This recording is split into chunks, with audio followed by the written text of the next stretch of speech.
Some of you know I grew up in former Yugoslavia, and from 45 to about 90, it was a Marxist state, country, and religion was officially excluded from public life, to be locked up in the privacy of believers' hearts within the walls of worshipping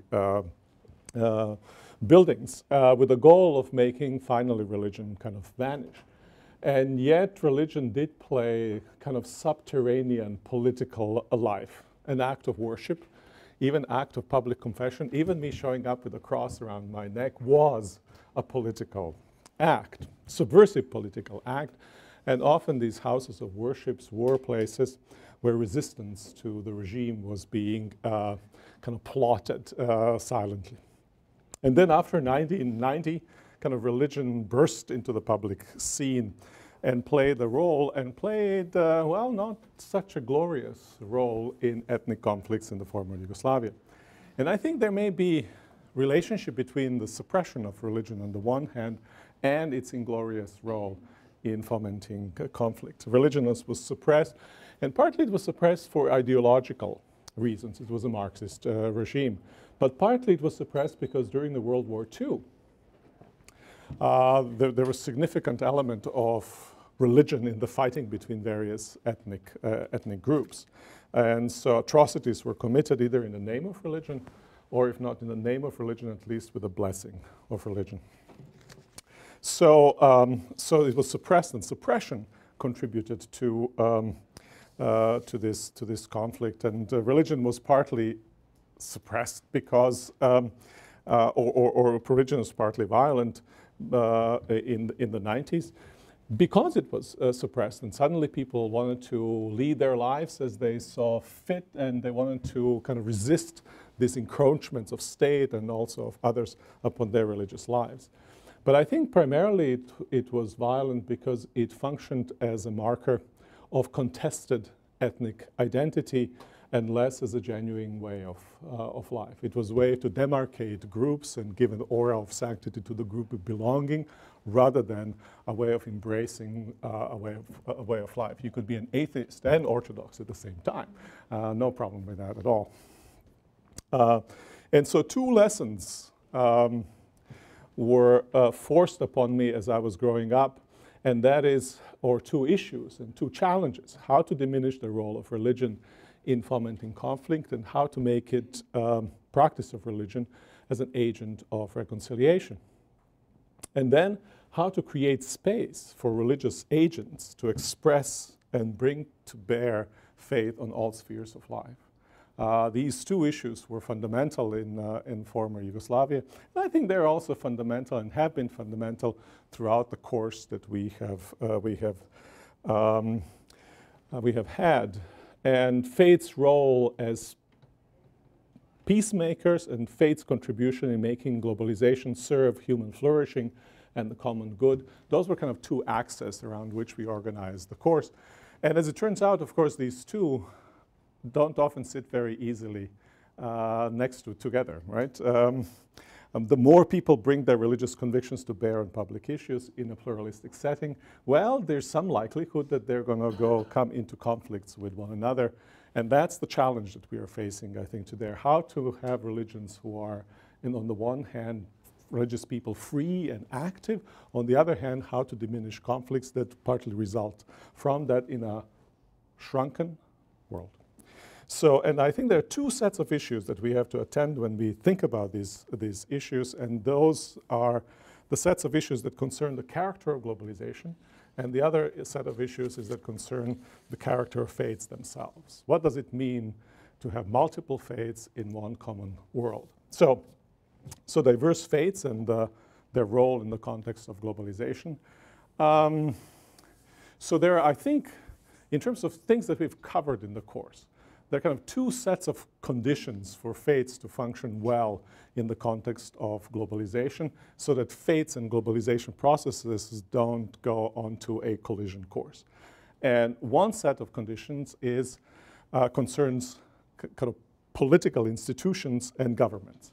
And there, as you will recall, I talked about faith-friendly political institutions and governments. Faiths often turn violet in the context of at least democratic sensibilities when they perceive that governments themselves are not faith-friendly, when folks don't have freedom of religion, to exercise religion, especially not in the public realm, when there's no openness to considering religious perspectives on overarching issues of common concern, and when governments aren't impartial, when they're clearly favoring one group rather than the other. But there's also so that's the political condition, but there's something also like an economic condition. And I think we need to think also in terms of faith-friendly economic institutions and agents. Now, what do I mean by faith-friendly economic institutions?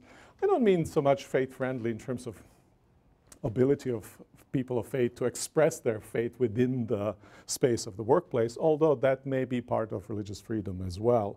But I mean by that being open to values that stem from faith traditions that might shape economic life, instead of insisting that economic life observes the logic of its own and it's impervious to the values that come from the outside. So faith-friendly means, one, open to being shaped by values with regard to the internal functioning of the market or of businesses. And Max Weber is a good example: inner worldly asceticism, Francis Fukuyama, social capital, importance of the trust, and so forth.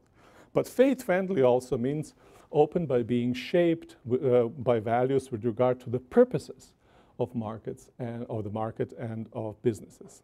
Now, of course, that means also other worldviews. Of course, I don't have to repeat that every time, right? Not just faiths, but other worldviews that bring values to the market or businesses. But purposes of our lives they're kind of central to the question of faith. And I was reminded of this as I was flipping through a book by John Polkinghorne, a scientist, priest, physicist, priest, and who distinguishes the way sciences approach things and the way religion approach things, kind of questions that they ask. And so you ask the question, why is a kettle boiling, right? Well, one way to answer it, if you give water more and more thermal energy at a certain temperature, the speed of molecules will increase and the forces holding them together will give way to the forces that are pushing them apart, and they will turn from liquid state to a gas state. Something of that sort would go in explanation. Some of you will know how to put that in a better way than I do. The other way to ask that question is because Tony asked for a cup of tea. Right? That's why the kettle is boiling, right? And that suggests the purpose of the activity rather than causal explanation of what's happening in terms of the boiling process itself. And I think religions, they ask these purpose kind of question consistently. And it's essential to them to pose that question, the purposes of our individual lives, institutional lives, indeed, of the whole of the setup we call globalization processes. And so the question has to be, well, what's this thing for, again, as I've put it before? To be open critically, I think it's essential for economic institutions and actors to be open to reflect critically on how the market, in particular business, contribute to human flourishing. Now, we can talk about individual actors, and I was just recently at an event title of which was for CEOs, and the title of which was broadening the definition of success, right? To think in terms of success in broader terms than just the profit bottom line. You can think in terms of individual actors as consumers, again, bringing values to what they do.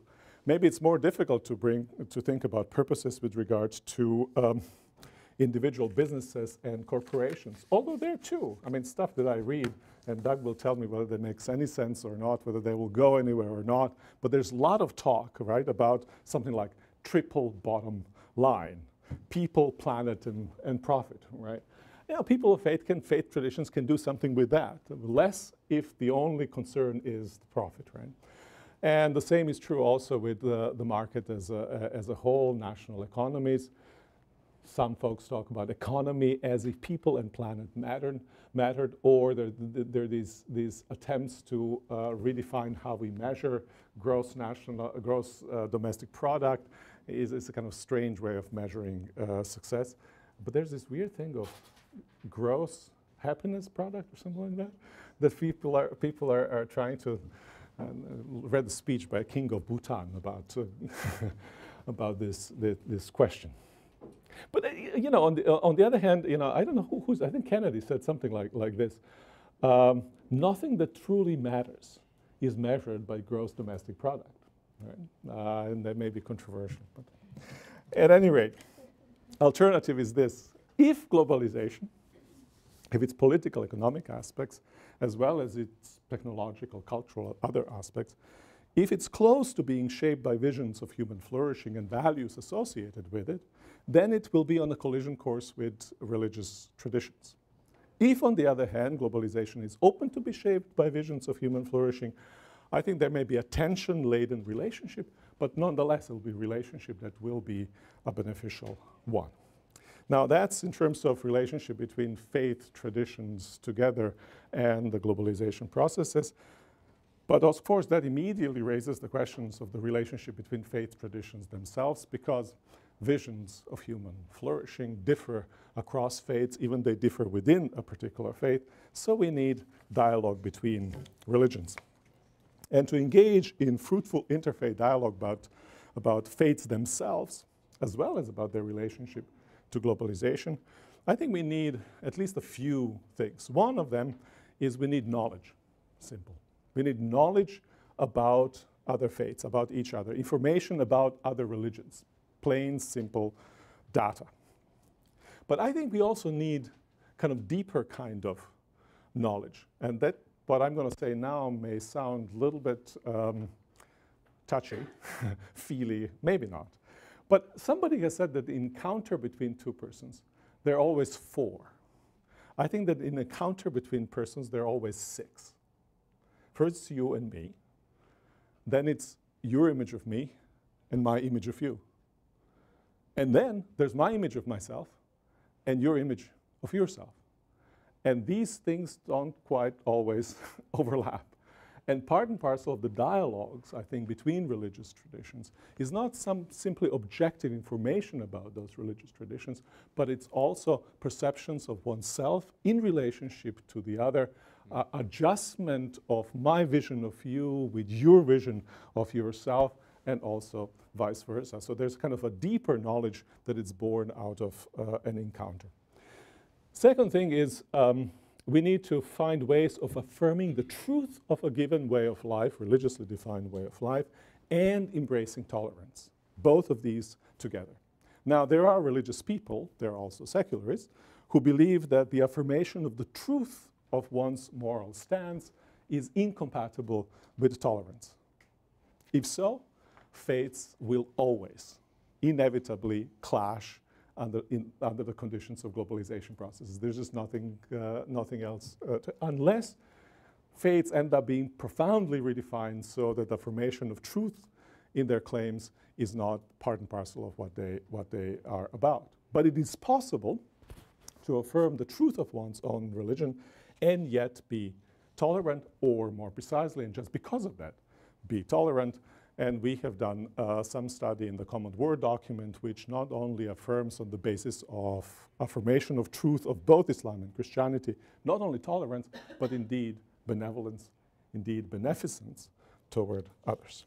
Now, essential conditions for something like that is, and there's where faiths might need to undergo, at least certain aspects of faiths might need to undergo transformation. Essential condition is realization that our views about the absolute are not absolute themselves. That we have only limited knowledge, or as the Apostle Paul says, we always see through the glass darkly, never completely, right?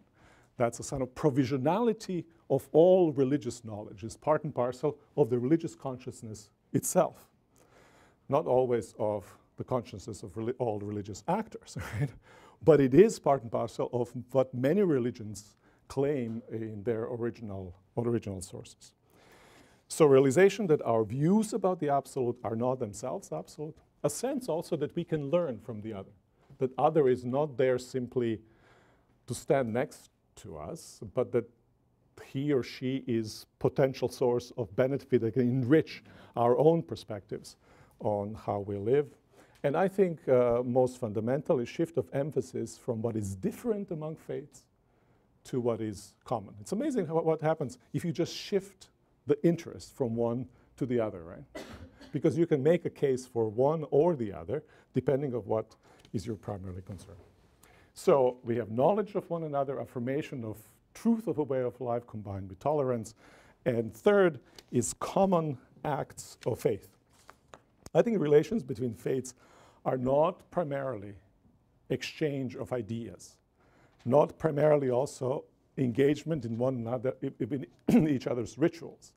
It's a matter of living side by side in a common world, common space, local space, but also increasingly common global world. We share common spaces, and because we share common spaces, we also face common problems. You know, that may be education of children, deterioration of neighborhoods, abject poverty around the world, ecological crisis, all sorts of issues that we, either on local or global level, actually share as commonly perceived problems. And we can strive then also to devise common, or at least partly overlapping solutions. And so relations between faiths do not start with knowledge, as my list suggests. I started with knowledge. They actually start with action together. This was brought to my attention very vividly when I recently visited Rick Warren.